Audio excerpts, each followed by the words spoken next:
Olá, amigos. Hoje estou conversando com o professor Luiz Gustavo Consolino, né? Um grande professor, um grande profissional, um grande treinador, né? E que vem despontando a partir dos resultados dos seus atletas para um cenário aí mundial e repete, né? Uma saga que a gente já viu aqui nos anos 70, 80, né? Com o nosso glorioso João do Pulo. Gustavo, muito bom, né? Ter vindo te visitar, visto um pouco do seu trabalho, né, e conhecer um pouquinho e conversar sobre o seu trabalho, né, que eu acho que é um trabalho muito significativo aqui para a região, para o Brasil, enfim, né, que tem uma atleta aí despontando, não só ela, mas outros atletas também, né. Eu gostaria, antes de tudo, agradecer você pela sua generosidade de nos atender e conversar um pouquinho com a gente. Imagina, Theo, eu que agradeço, né, primeiro as palavras, os elogios feitos e agradeço com certeza a visita também, que para a gente é gratificante, né? A gente gosta muito do que faz e poder expor o que a gente faz é gratificante. E todo professor gosta da aula, né? Explicar um pouquinho. Você já estava me falando da rotação do quadril, né? E da modalidade, enfim, já estava me dizendo alguns detalhes que quem não é da modalidade não sabe, né? Mas, Gustavo, conta para nós aí essa sua trajetória dentro do esporte, da educação física, né? Então, eu fui atleta aqui da Secretaria de Esportes, né? Quando jovem, morava aqui no bairro mesmo. Fui atleta, mas não tive assim grandes resultados, não tive resultados expressivos como atleta. E ali com uma grande parcela aí dos atletas, eles querem estar sempre vinculado ao esporte pós-carreira como atleta, e a educação física foi algo muito natural, né? Não tive aquele momento enquanto juventude, indecisão do que carreira seguir. Eu sempre quis, né, ser um profissional de educação física. Me formei aqui na Universidade de Taubaté, na Unital, entrei em 2002 no curso, me formei em 2005, né, a graduação era licenciatura plena, e emendei com a pós-graduação, treinamento desportivo. Assim que eu estava no último ano da graduação, eu prestei concurso para a Secretaria de Educação do Estado, e passei, então me formei em dezembro, em janeiro eu estava trabalhando na Secretaria de Educação do Estado, né, em 2006. 2008 prestei concurso para a Secretaria de Esportes e fui chamado para trabalhar, né, dentro do esporte aqui na Secretaria em 2011. Então desde 2011 estou na Secretaria de Esportes, comecei ali em 2012, mas voltado só para o atletismo, né, que é aquilo que eu sempre quis fazer. E de lá para cá a gente vem, graças a Deus, aos poucos sempre em crescimento, em desenvolvimento com os resultados da modalidade. E você foi um dos meus calouros, né? Porque eu entrei em 2001 e me formei em 2004. E, sim, nossa, mais uma coisa legal pra gente ter aí, né?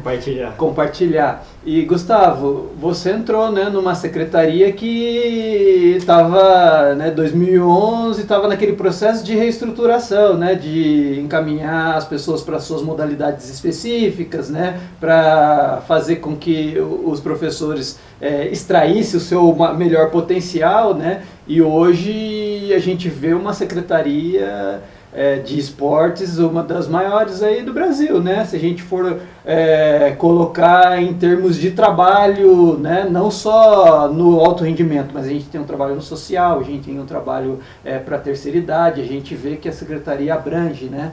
um universo de atendimento muito grande, né? E como é que foi você observando esse movimento da secretaria e estando dentro assim, e te beneficiou, né? Tanto é que você foi para uma modalidade que você escolheu ser professor, né? Eu acho que isso é muito bacana, né? A possibilidade da secretaria dar essa oportunidade da gente desenvolver o nosso melhor, né? Sim, Theo, eu entrei na secretaria em 2011, né? E 2011 e 2012 foram os 2 últimos anos da gestão, né? Na época do João Ribeiro. 2013 a secretaria, né, houve aí uma mudança grande com uma nova gestão, e agora com o retorno, né, com o Dr. Israel, né, nosso prefeito municipal, voltando em 2013, a volta do fundo de apoio, né.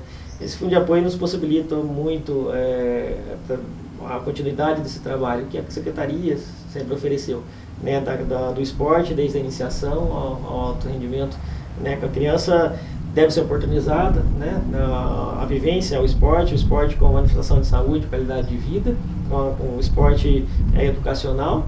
Mas a gente tem os atletas que se destacam, que têm o talento, a aptidão para o desenvolvimento esportivo, e ele necessita desse apoio, desse suporte para poder continuar dentro do esporte, praticando esse esporte, principalmente uma transição num momento difícil, que é a final da juventude, onde ele ou vai realmente seguir o esporte como uma profissão, mesmo às vezes o esporte sendo amador no país, né? A gente tem hoje o futebol muito profissionalizado, mas as demais modalidades a gente ainda precisa desse desenvolvimento. Então ele realmente tem esse suporte, esse apoio para continuar dentro da prática esportiva, ou ele vai fazer uma transição para a carreira, para o mercado de trabalho, né? Então, inclusive, as bolsas nossas, as nossas bolsas universitárias, também nos possibilita, nos ajuda demais com que esses atletas consigam permanecer dentro do esporte, prolongar essa carreira esportiva.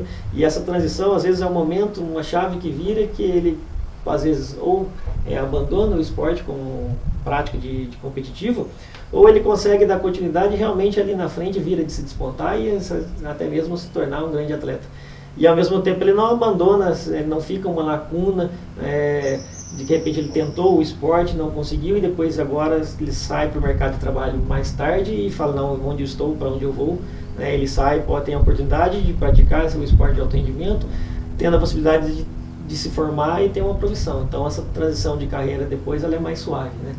E a Secretaria também nos possibilita, tem todo o suporte que a gente necessita para desenvolver o esporte como um todo, né? Então não só o apoio diretamente ao atleta, mas também ao treinador, né? Da gente poder realmente ter as condições necessárias para poder desenvolver um treinamento de alta qualidade, em termos estruturais, em termos de logística, participações em competições, e assim por diante.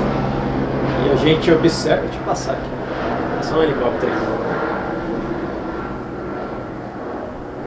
E a gente observa, né, que, por exemplo, para detectar um atleta, não é só o feeling do treinador, né?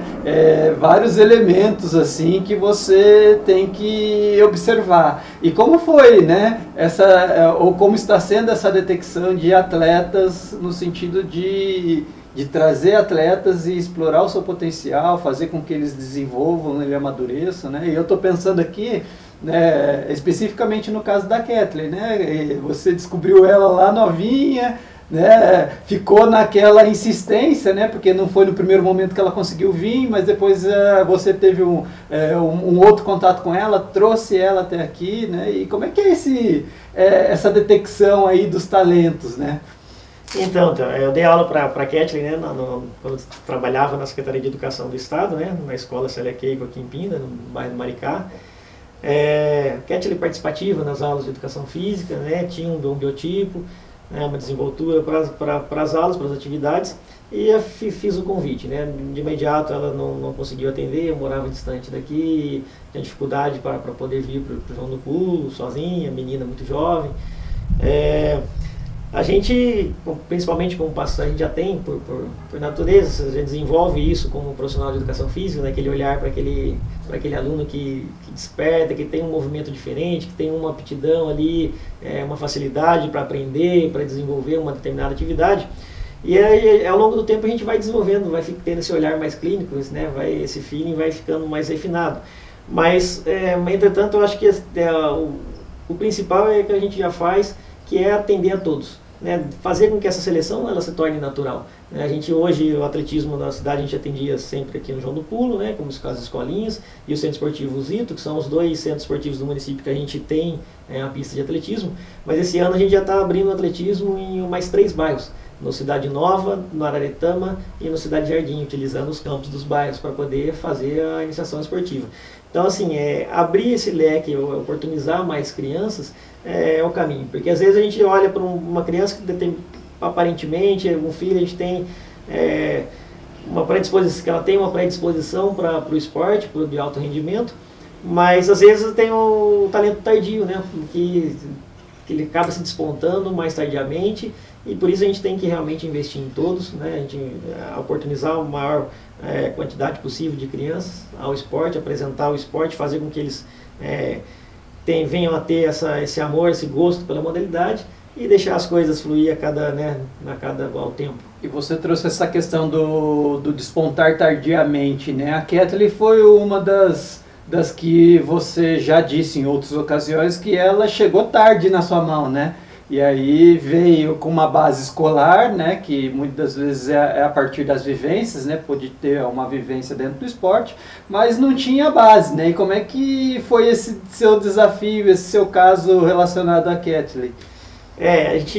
Esse é um desafio, né, e não só, né, ela foi um caso tardio na experiência da prática de atividade do atletismo, da prática da atividade física, do esporte de uma forma informal, mas também até mesmo ela foi mais tardia no desenvolvimento biológico, né, ela tem uma maturação um pouco mais tardia também.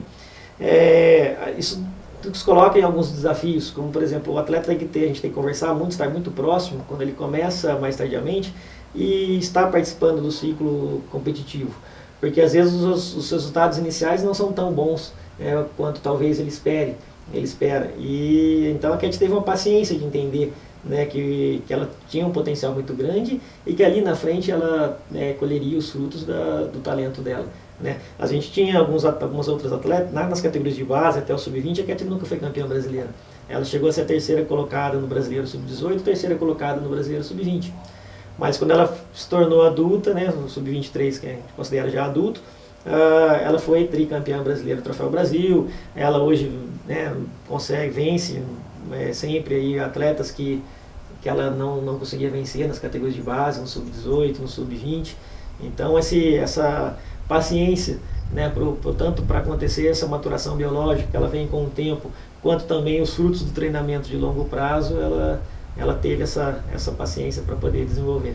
E pelo que eu vejo, né, Gustavo, eu estou olhando de longe, mas pelo que eu vejo, é fácil trabalhar com a Kathleen, né, porque no sentido assim, pelo que eu vejo, viu, no sentido dela confiar no seu trabalho, dela ter paciência, dela acreditar no que você diz, né? Porque é difícil para o atleta, como você disse, né? Ela foi terceira nas bases, né? Ela nunca foi uma atleta principal entre as atletas brasileiras, né? E você colocar na cabeça dela, olha, tenha paciência que vai dar certo, né? E ela confiou, ela acreditou. Eu estou pensando nesse sentido, talvez seja fácil trabalhar com ela. Lógico que o dia a dia tem seus desafios, né? Claro, né? Trabalhar todo dia, né? Como ela ela tem treinamentos todos os dias, né? Menos no domingo, e domingo é um período de treinamento, que é aquele período de descanso, né? E ela tem que também, né, abrir mão de muita coisa no sentido para se tornar um atleta. E você, como você também trouxe aqui, é um trabalho de conscientização que você faz, né? E como é que é convencer, né, atletas? A gente, assim, desde o início a gente sempre trabalha, né, com a conscientização do esporte de um modo geral, como um todo. Não sim, a gente não precisa só ensinar, não tem que ensinar somente a traçar a barreira, a perna de ataque, a perna de rebote, como corre.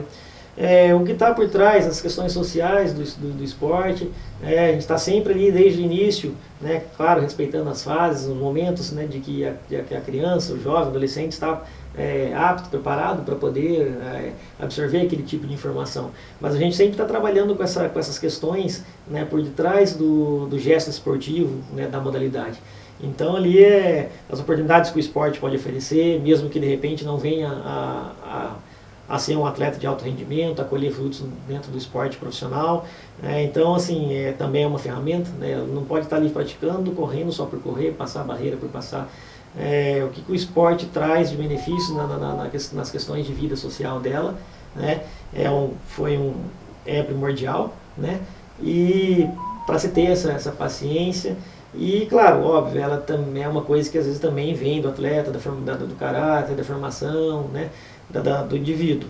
Mas a gente colabora com esse tipo de informação, com esse tipo de ensinamento, com essa bagagem que o atleta precisa absorver para poder ter essa paciência de realmente colher os frutos ali na frente. Se não colher os frutos dentro do esporte competitivo, com certeza vai colher outros frutos, né? A transição que o esporte pode proporcionar na vida social. E isso faz com que o atleta tenha, o esporte tenha um sentido, um significado na vida, dela, que ela tenha mais paciência e não tenha o olhar voltado somente para o resultado esportivo. E Gustavo, você disse aí que há um trabalho de alguns núcleos, né, dentro da cidade e que espera, né, a partir de uma massificação, retornar para mais atletas, né, para o alto rendimento. E como é que é esse trabalho dentro das bases, assim, num formato metodológico mesmo? Como é que vocês construíram esse trabalho nos outros núcleos, né? No João do Pulo, no Zito e nos outros que tem aí pela cidade? A gente está fazendo João do Pulo, Zito, Cidade Nova, Aretama e Cidade Jardim. A gente está atendendo crianças de 7 a 17 anos nos bairros, né? A ideia foi expandir, a gente atendia Zito e João do Pulo, e queria expandir para a zona leste da cidade, né, que foi o caso lá da Cidade Nova, e atendemos Aretama e Cidade Jardim. O atletismo é um esporte muito democrático, um esporte base, a gente chama, né, o esporte base de todas as outras modalidades, né, as habilidades correr, saltar, arremessar e lançar. Isso é pro atletismo, mas ele é básico, ele serve de base para as outras modalidades esportivas, e não só para as modalidades esportivas, como as atividades diárias nossas, né? Quem nunca, às vezes, precisou correr, chegar atrasado para correr para pegar um ônibus, no ponto de ônibus, saltar um buraco na calçada, uma poça de água num dia de chuva. Então essas habilidades são inerentes do esporte, do atletismo. E a gente consegue trabalhar isso muito facilmente de forma mais lúdica, né? Então a ideia é oferecer o atletismo de forma lúdica para a criança, fazer com que a criança venha a gostar do esporte, gostar do atletismo, se enganjar dentro da prática esportiva, e aos poucos, com o passar desenvolvendo nas fases de desenvolvimento esportivo, a gente começa a colocar alguns parâmetros, o atletismo de uma forma mais formal, né? Aprender quais são as provas do atletismo, a regra da prova, começa-se, além do trabalho lúdico, a gente realmente apresentar o esporte de uma forma formal. Legal, cara. Eu acho que é o caminho, né, Gustavo? É o caminho de gerar a oportunidade, né, para a pessoa ter a possibilidade de, pelo menos, ter alguma vivência dentro do esporte, né? A gente sabe que o esporte não é para todos, né? O esporte ele é seletista, né, no sentido de carreira esportiva, de alto rendimento, mas ele pode ser uma possibilidade de um lazer, né, uma possibilidade de uma relação com a melhora da saúde, enfim, né, a gente acredita nessas pontes também que o esporte pode fazer. E Gustavo, pensando agora, né, nessa etapa aí pós-pandemia, né, todos esses cuidados que a gente tem, né, a gente é vacinado aqui, estamos conversando num espaço isolado onde não tem ninguém, né, e como é que está sendo esse novo momento aí para você, para os seus atletas e para todo mundo aí que você está trabalhando e tentando de algum modo fazer com que eles passe por essa fase, né? A gente não tem controle da fase, né? Mas sim, a gente tem que ir para as competições, né? Voltou tudo. E como é que está sendo esse cuidado aí de vocês? A gente tem sempre tomando todos os cuidados, né, necessários, os cuidados que a gente já está amplamente divulgado, né, que está de conhecimento de todos, né? Procure manter o distanciamento social, a utilização de máscara, álcool em gel. O momento mais difícil, a gente tem a esperança que tenha se passado, né? Agora com a vacinação também a gente não pode afrouxar, relaxar nos cuidados, mas a gente consegue ter uma segurança maior das atividades em si, né? De estar realizando, as competições voltaram, a gente passou por um período aí que tinha dificuldade para estar realizando os treinamentos, né, em locais fechados, até mesmo a privação do acesso aos locais para treinamento. Depois tivemos, nesse período mais crítico da pandemia, a restrição de competições, e aos poucos as coisas estão se normalizando, né? Normalizando um novo normal aí, digamos assim, né? Com cuidados, sempre com os cuidados, com a utilização de máscara. A gente tem uma outra situação, que o atletismo é praticado em local aberto, então se tem e em sua grande maioria, com exceção do revezamento, é um esporte individual, então também a gente tem menos o compartilhamento, por exemplo, do contato que tem na modalidade coletiva, do compartilhamento de materiais, como por exemplo, né, no jogo de basquete todo mundo passando a mesma bola. O atletismo um pouquinho mais ameno nesse sentido, né, que a gente pratica numa pista de atletismo, local aberto, 400 metros, então é mais fácil de se manter esse distanciamento. Mas de qualquer forma foi um desafio muito grande e ainda continua sendo, né? A gente tem que manter esses cuidados aí, se Deus quiser logo passaremos por essa fase mais crítica. Gustavo, eu gostaria de agradecer você mais uma vez, né, pelo espaço aí que você tem dado e pela nossa conversa, né, que é sempre muito bom conversar com você, a gente aprende bastante, né, e tem a possibilidade aí de estar com um grande profissional da nossa área. Parabéns pelo trabalho e agradeço pela conversa. Imagina, então eu que agradeço a oportunidade mais uma vez. Para mim é um prazer sempre estar conversando com você, a gente está podendo expor, divulgar o trabalho que a gente realiza, né? Isso vem a agregar muito para a modalidade, para o esporte e é um prazer. Valeu. Gente, muitíssimo obrigado para vocês que ficaram até aqui nessa conversa super agradável com o professor Gustavo. E ficamos aí combinados até o próximo vídeo aí pra gente conversar, debater, discutir o esporte e sobretudo o esporte da nossa região, né? Um forte abraço e até o próximo vídeo.